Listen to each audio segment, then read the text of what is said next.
when you talk about marriage, marriage is a business. It's a corporation. It incorporates two individuals that bring and put everything they have in it on the line. And then they try to mutually together generate wealth or return on their mutual investment. It's a business. And unfortunately, we don't understand the business aspects of marriage. What is a business? A business is an entity that exists to produce products, goods, and services at a profit. Now I'm going to say that again.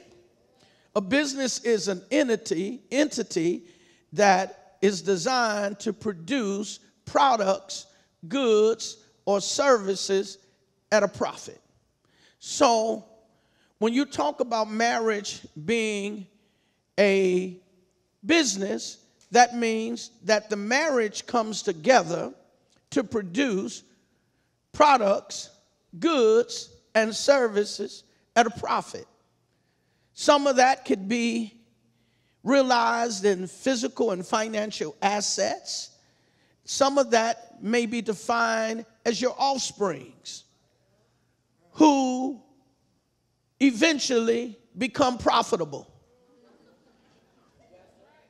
It is nothing like producing unprofitable products. Now, oh God, help me here. So, when you understand that you're supposed to produce profitable products, goods, and services, you then also understand what's necessary in the paradigm called parents to produce profitable products, goods, and services. In essence, I'm saying you look at the person that you're going to join DNA with and you ask yourself, is this person capable of producing profitable products, goods, and services in the forms of acquiring wealth and in the form of raising up children as offsprings to the franchise name.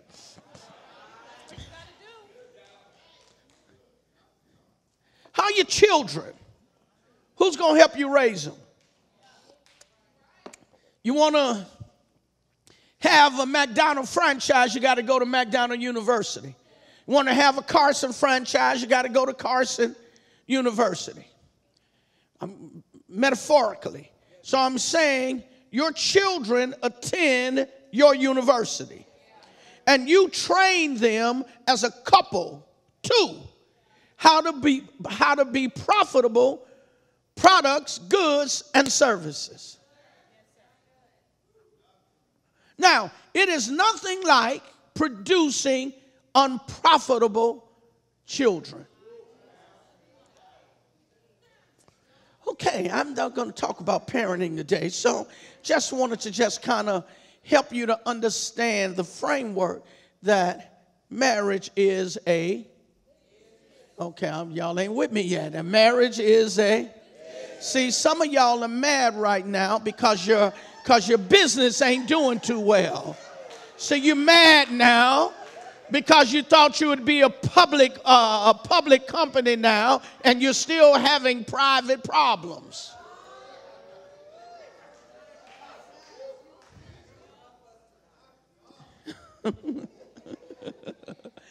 Marriage is okay, boy, you said that sounds sad. Why you didn't tell me? Well, I probably wasn't around, or you wouldn't have listened. So, once again, a marriage is a business, and a business is an entity that exists to produce products, goods, and services at a profit. An entrepreneur endeavor consists, when you talk about, then I want to go in business. When you say that I'm married, I'm single, and I want to get married, then you need to look at yourself as an entrepreneur.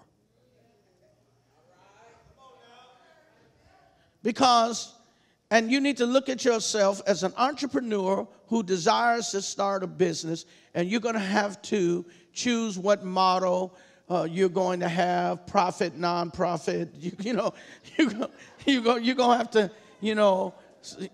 sole proprietorship, partnership, limited liability, corporation. You're going to have to decide what model you're going to you want, because you need to know what kind of business arrangement you want before you go into the relationship. Serious business. You do not go in business with somebody you meet online. No intelligent business person would never go to Facebook or I want to be your business partner.com. Nobody would go and say, I want you to be my business partner. People don't do that. It's just not what they do. Because business is a life matter. And it's a decision people do not, lightly go into.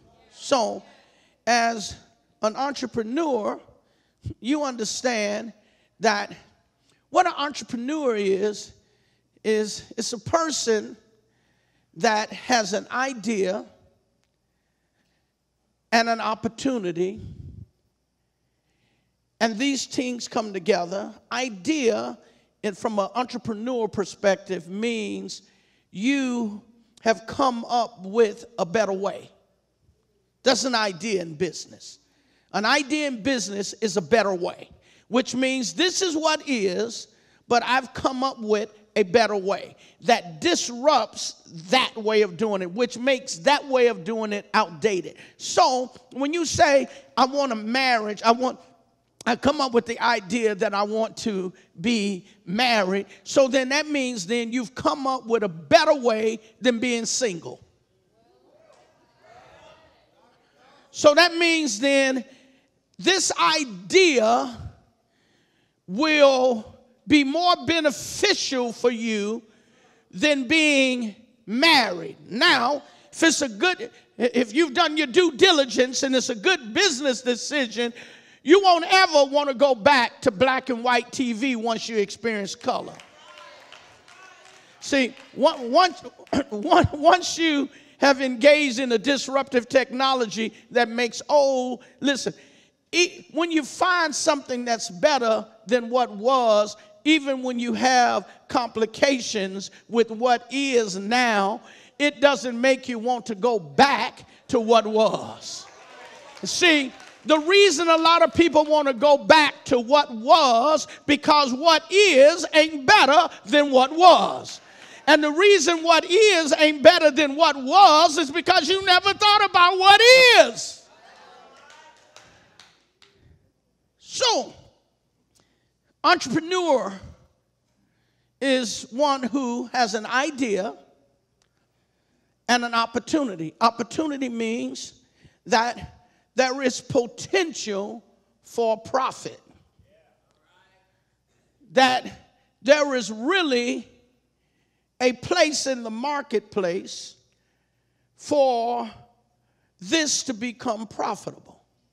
So you got an idea, which means I want to get married, and I see how marriage, if I get the right business partner, staffing, that I can do better married than I can do single.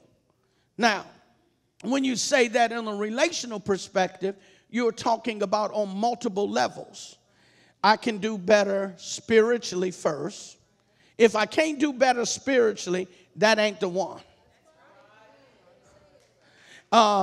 Then I could do better intellectually, which means I'm not going to have to lay next to somebody I consider to be an illiterate or just a dang dummy. It ain't nothing like being with somebody you feel is dumb.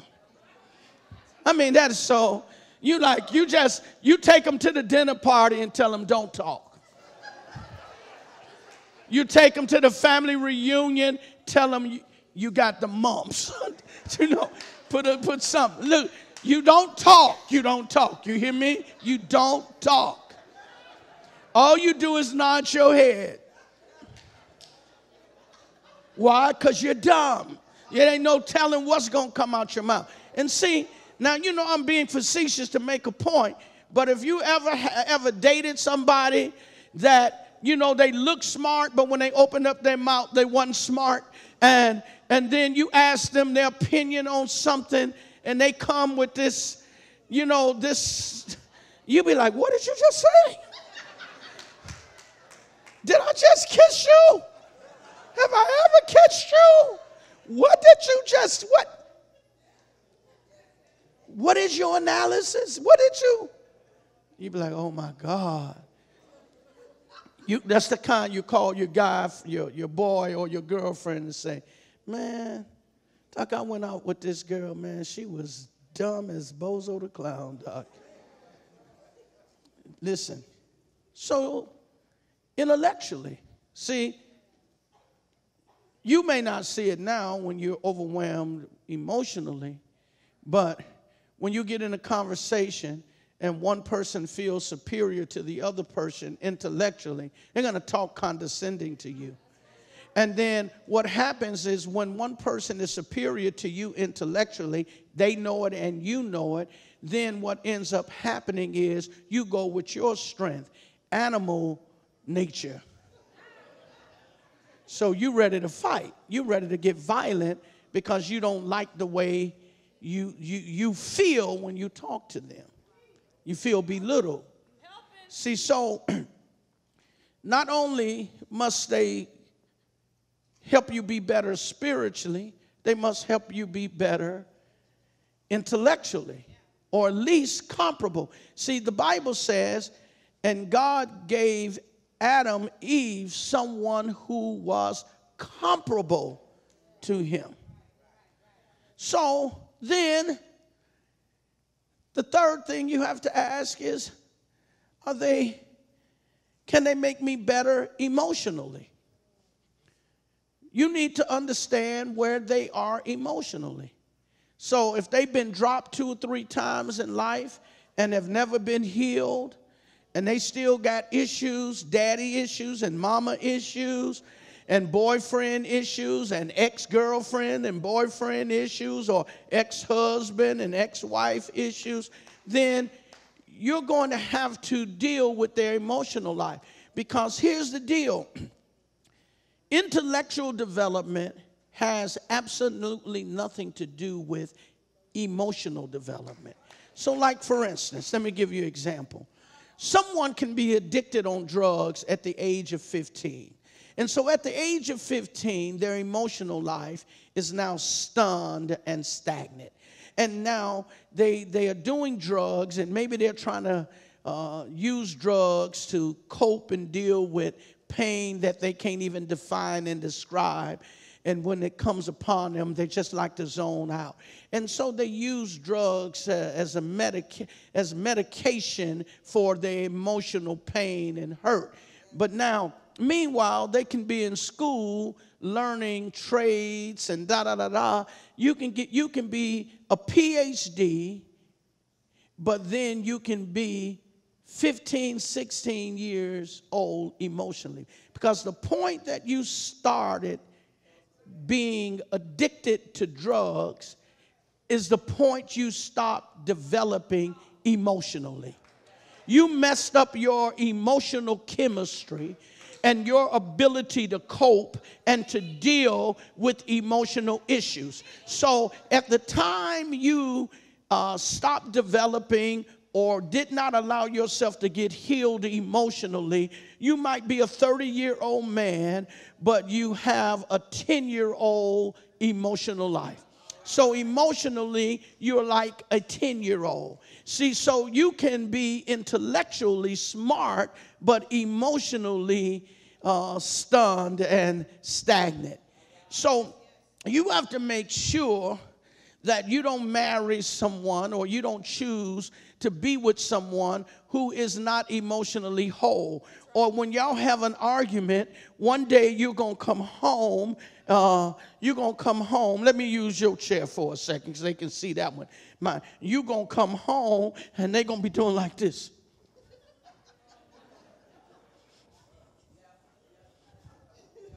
And you're going to come in, walk by me, Rachel.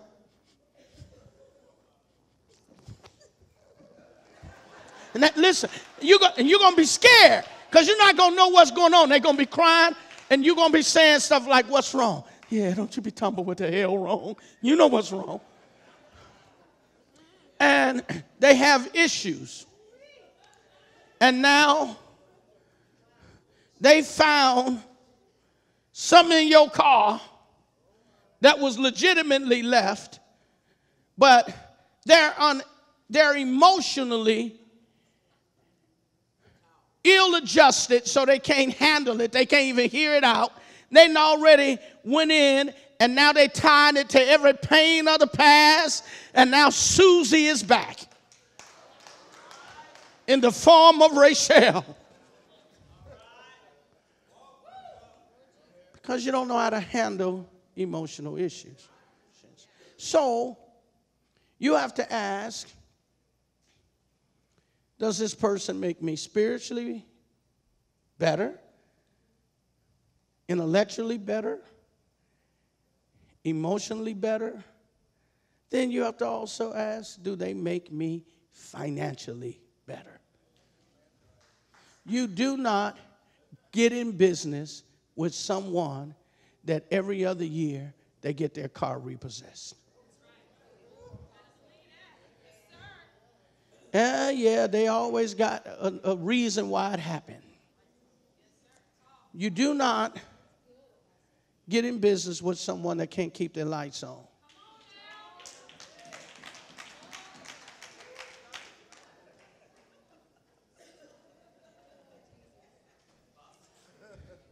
Then, lastly, you have to have someone who can make you better physically. That means that you can perceive through conversations, and we're talking about Christian folk here now. You don't test it out. You don't test drive this. You don't test drive this and bring it back to the lot and say, I changed my mind. No. Why buy the cow when the milk is free? Why I need to buy it when all the milk is free? I just stopped by to get some milk by you. Brother feeling a little milky, you know. And I'm saying, if you're going to give away all the milk, why I want to buy the cow? The physicality should be the culmination of the spiritual, the intellectual, the emotional, and the financial. Now, the problem with marriage being a business is that some of us want marriages that are sole proprietorships. Can't have a marriage like that, where your spouse is your employee, not your partner. Because Eve was comparable to Adam. Now, that doesn't mean that we don't have different roles, and you may be the final decision maker in the business, but I do have a say-so. You must consider my analysis and contributions to the decisions because I'm a partner in this. Because without me, you cannot produce products, goods, and services at a profit. And without me, you don't solve problems and meet needs. So you can't just fire me and hire another in my place just like that. See, so some people, they look at marriage as a sole proprietorship, and it's not. It's a partnership. But even when you have a partnership, you have percentages. You know, you can be a 60-40 or 50-50, etc. And you have, you know, that's a whole nother discussion. But now, the entrepreneur has to have the ability to see what is and how it could be. It is applying some form of innovation that changes or enhances the future. You've got to see an enhanced future. See, a lot of people enter into marital relationships just to meet present needs, immediate gratification. And then once you get that off you, now you got a future, but you can't do nothing with this. Effective marriages enhance life through relationship modeling. Effective marriages enhances life through relationship modeling, mentoring children, and manufacturing babies that will one day perpetuate the business. Now, I just said something. I don't know if you heard it. So effective marriages enhances life through relationship modeling, mentoring children, and manufacturing babies that will one day perpetuate the good business, the family name, the family brand. So while marriage is not an exact model of businesses, it is definitely a business. Any entrepreneur understands in order to have a successful business, it requires all in. In order to have a marriage, it involves all in. In order to have a successful business, you must follow standard business practices. In order to have a successful marriage, you must follow standard marriage patterns by the producer of marriages, which is God. You have to follow God's blueprint. Thank you for watching The Kingdom Voice. We thank you for investing your time and attention into the kingdom teaching of Dr. Dana Carson. For more information about The Kingdom Voice and additional kingdom resources from Dr. Carson, visit our website at drdanacarson.org.